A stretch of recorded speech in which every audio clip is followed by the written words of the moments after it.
And Outside the Box Reviews, Predator Week continues. And today we are looking at the NECA Predator Series 6. And this is the Lost Predator. Yeah, didn't I say that last one was the Lost Predator?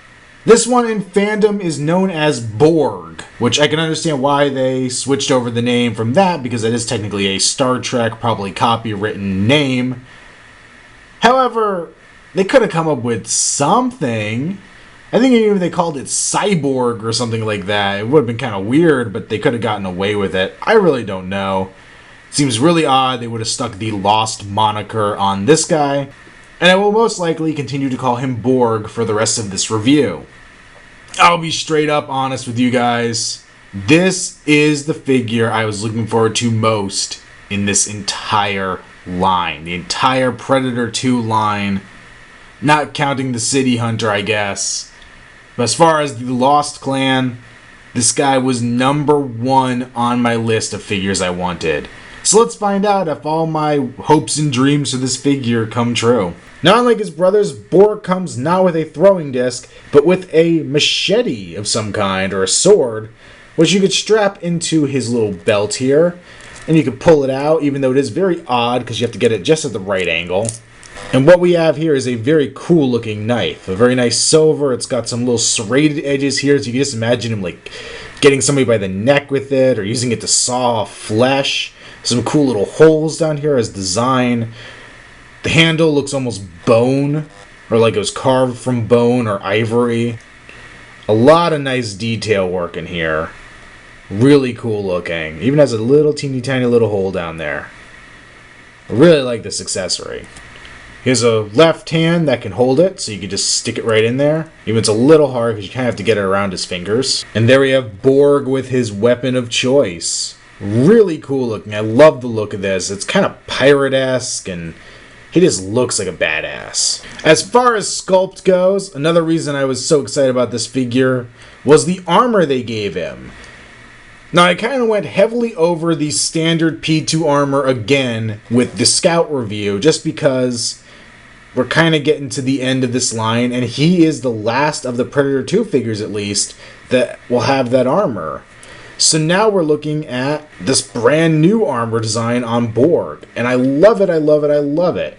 It's this big kind of mechanical chest piece, all kinds of little wire details inside, and these big chunky pieces. You got some vents here, it looks like some lights, big tubes going up here. Flip them around. Goes all the way around the top of his body, has a little spine looking thing here, and 2 shoulder blades. Really does look like almost biomechanical, very Giger-esque, I think. Really neat looking. And the paint they put on it is awesome. Now, from the movie stills, I always thought it was maybe a dark blue or a black. And they kind of went that way. I think it's probably a black base coat, but they gave it a metallic purple and a little bit of red in there as a coat, and it just shines. All of his armor is this color, that metallic bluish purple over a black base. It looks phenomenal. I love the color scheme on him. And on top of his normal body, which is a green with some tan sections, it really pops and really just looks phenomenal. I do love this armor design. And I'm not going to do it here on camera, but I checked earlier. You can actually pop his head off and slide this entire armor piece off and have him bare-chested if you wanted to. He is fully detailed underneath, because this is just a separate little rubber piece. So really cool on NECA's part for letting you do that if you really wanted to. And you could pull it back here, and you can even see he has even the neck rings that are normal for Predators. I know it's just the normal sculpt, but it does go all the way up above that level, so it does hide all of that normal junk. Down here he has his loincloth, which is much harder than normal. I guess it had to be for the holster, I guess. You can see a normal little loincloth underneath with that same kind of purpley paint design and the flaps coming down. A little flap back here, it's also harder. And then another little plate we've seen before in other Predators. This kind of has a coppery and brown paint scheme to it. Instead of a disc holster, he has this big metal-looking thing on his leg. Though, ironically, on the back of the card, it listed that he had a disc as a weapon, but he sure as heck doesn't come with one. So I wonder if it does go in here, theoretically, and you just can't see it. I don't know. Same bluish metallic for his knee pads, and a much darker look for his ankle or shin pads, but still in the same vein. There's a little bit of paint slop around the edge of this, but I can live with that. It's still really nice looking. On his wrist, instead of the traditional looking gauntlets, he just has these kind of tubes. There's some wires coming out the back. Very mechanical looking like the rest of his uniform. I do like them. They're much different than what we get of a normal Predator, so it's always a cool change up to me. The hands are sculpted as you'd expect. He's an open hand here with the spiked knuckles and all that. And of course the closed hand here, which holds that weapon very well. I do like that. And NECA once again gives us a fresh head sculpt on this guy. This positioning of the jaw is different than any other Predator we've gotten so far, at least that I've seen. There is a P1 with a closed jaw, but it looks nothing like this. And the Elder also has a closed jaw that also looks very different. I really dig the expression they gave him. He just looks like almost like he's sneering. And you can see all the details still back in there beyond the teeth, which is excellent.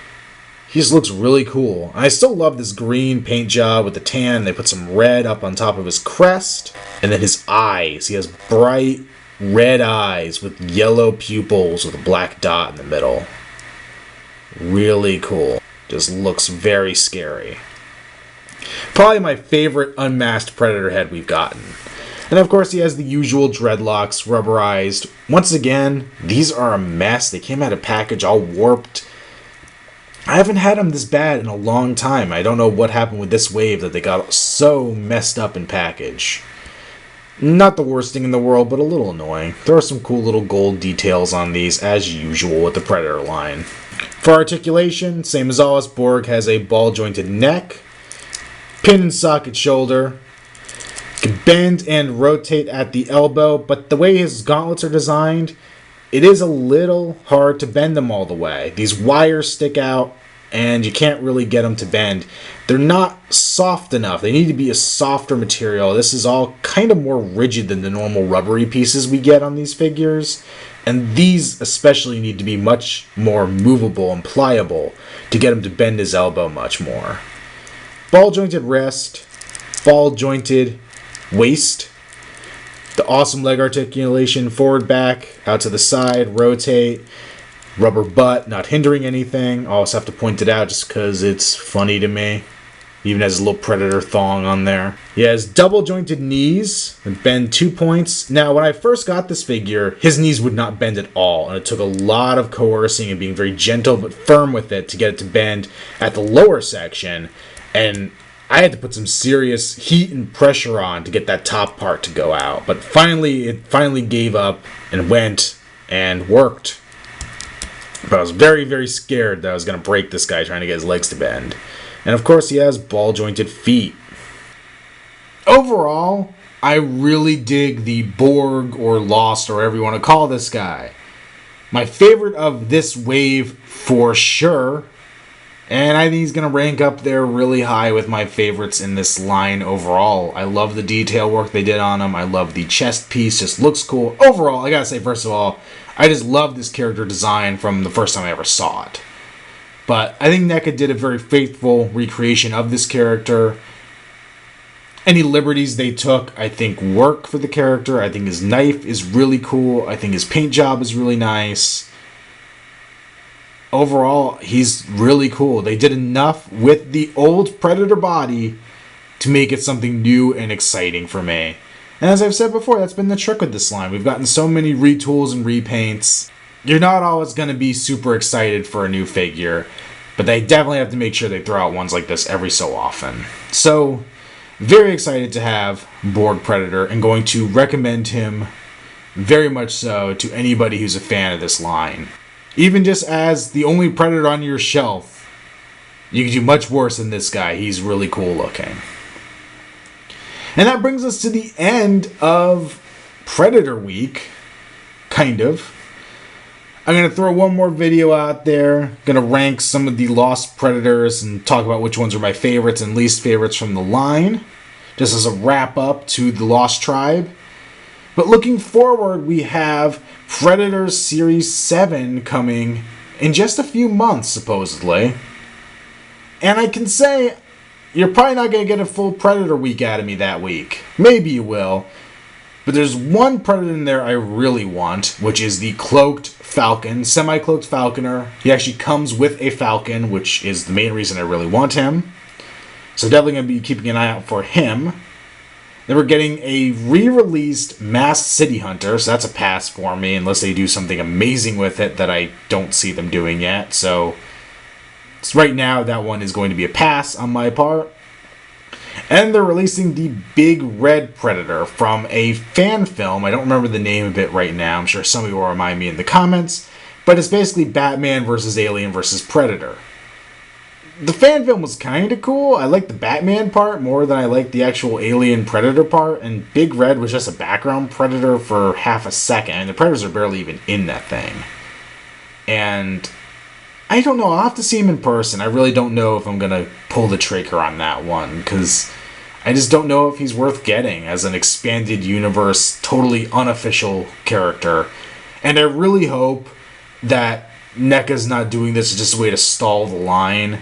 I really hope they do continue and do the AVP Predators that are very expensive from McFarlane right now. I'd love to see them actually get that line out there and done.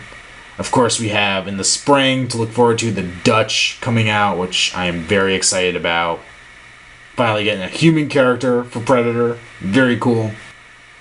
But yeah, so with the Predators from NECA, we'll see where their future takes them. I'm very curious to see what they do with the line, and I hope it continues because I've really enjoyed these figures, despite all the repaints. And I think getting into the AVP movies, those figures have a lot more cool details and unique features. Even if they aren't the best movies, you can definitely do some cool things with the Predators themselves.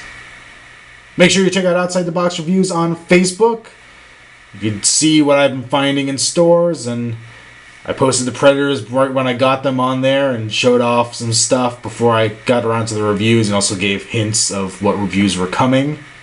And until next time, it's been an Outside the Box review. Stay tuned for more to come.